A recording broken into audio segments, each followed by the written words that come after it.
views expressed are solely those of the speaker and not necessarily those of Paltalk.com, AVM Software, or its advertisers.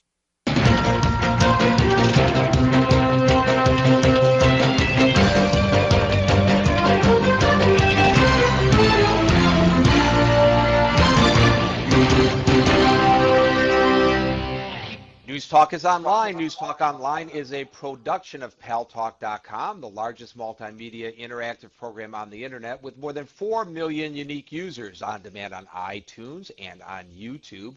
And on my blog, GaryBaumgarten.com, where you're encouraged to post your comments, whether you agree with yours truly or not, no retribution.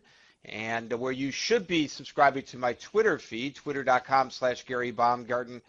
It's a news feed, and you really need to know what's going on in the world to be a good citizen of the world and a good citizen of Paltalk, and that's where you get a lot of stuff, a lot of information that you may or may not read or hear or see in the mainstream media. And thanks to our good friends at CRN Digital Talk Radio, we're syndicated to an additional 12 million households. We thank them for that. To my right, your left, is David Payne, P-A-I-N-E. David Payne is the president and co-founder of My Good Deed Incorporated. It's a consortium of over 20 organizations representing family members from 9/11 who have been pushing for 7 years for a day of recognition to be held on September the 11th, 2001. What the Congress came up with, I guess, was kind of a compromise from what you originally were envisioning, was a National Day of Service.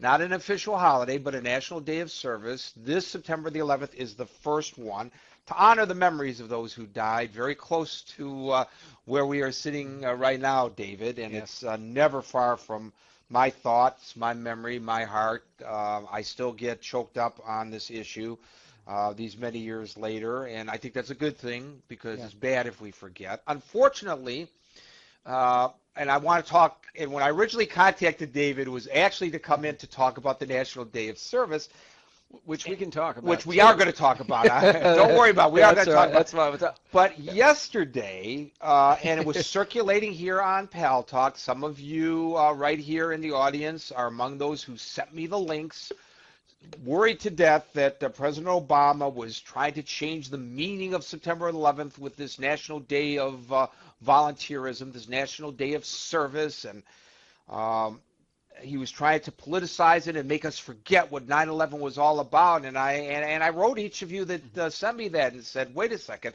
this wasn't President Obama's deal. No, this was the family's deal, you know.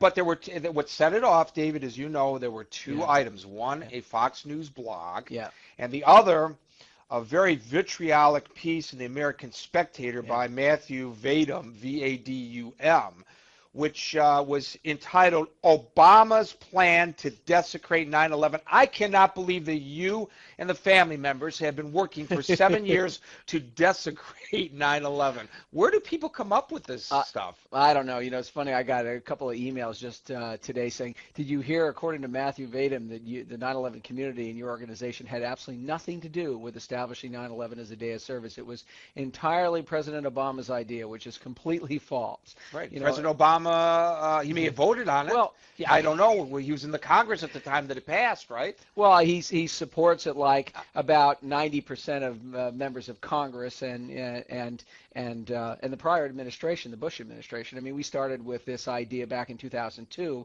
A very close friend of mine, Jay Winnick, had lost his brother, Glenn, in the collapse of the World Trade Center South Tower. Glenn was an attorney that worked in the downtown area for Holland and Knight, and he was also a volunteer-trained EMT. So when the South Tower and both World Trade Center towers were struck, after Glenn helped evacuate his own building, he raced in to help, and he was killed when the building collapsed. And they found his body 6 months later with a borrowed medikit by his side.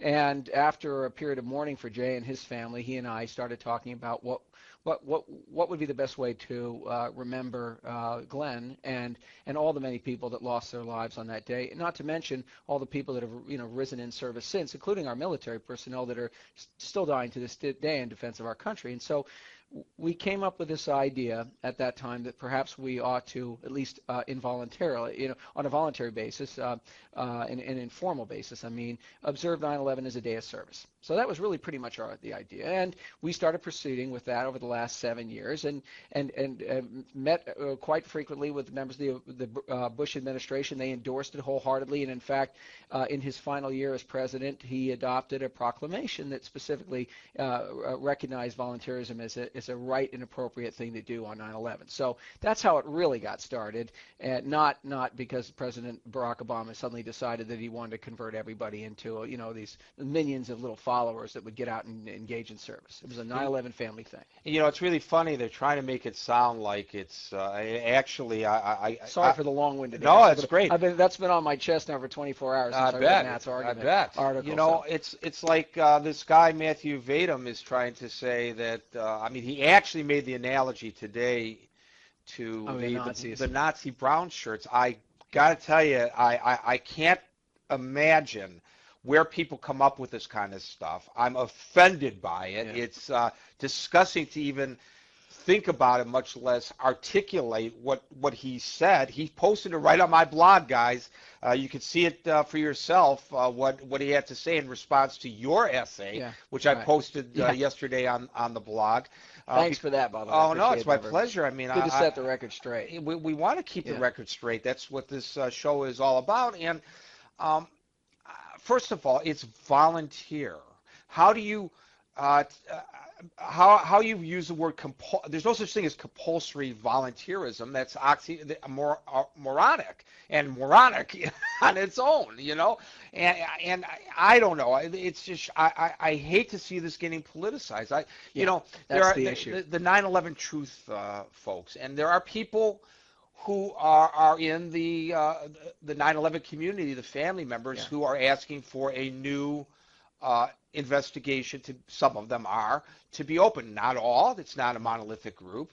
Yeah. But I got to tell you, when I go down there to cover the memorial every year, and I see them marching, I don't know how you feel, but I feel like, okay, you have 360 plus days a year where you can come out and claim that this was a big conspiracy. Not today. We're here to to mourn the loss of people, in what is still, unfortunately, a big gaping hole across the street here. I actually got into a shouting match with a bunch of them last year. I said, not today. It's wrong for you to be here today. And the cops, they saw that this was heating up, and they were going, because they all lost people there, and they were so happy. I could see that I was fronting them off, and I thought, you know what? They have the right to march. They have the right to say what they're going to say on that day or any other day. But guess what? I'm an American citizen too, and I have freedom of speech, and I have a right to stand nose to nose and toe to toe with them and tell them, not today. This is inappropriate. If you are, first of all, if you're a family member, you're probably not going to be among the people that believe that there was some kind of hidden conspiracy, and that